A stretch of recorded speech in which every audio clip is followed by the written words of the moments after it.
क्या आपको पता है कि अमेरिका का सबसे शक्तिशाली यूनियन बॉस एक दिन बस गायब हो गया था और आज तक कोई नहीं जानता कि उसका क्या हुआ। जिमी होफा। ये नाम सुनकर ही माफिया और एफबीआई दोनों कांप जाते थे। वो अमेरिका की पूरी ट्रकिंग इंडस्ट्री को कंट्रोल करता था। अरबों डॉलर का पेंशन फंड उसके हाथ में था। 5 जुलाई 1975 डेट्रॉइट का एक रेस्टोरेंट होफा माफिया के बिचौलियों से मिलने गया था, लेकिन वो वापस कभी नहीं आया। 47 साल से एफबीआई इस केस को सुलझाने की कोशिश कर रही है। 200 से ज्यादा संदिग्धों से पूछताछ हुई।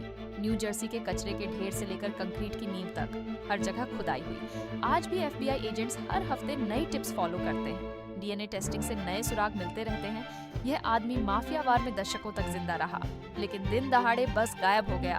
अमेरिका की सबसे बड़ी अनसुलझी गुमशुदगी।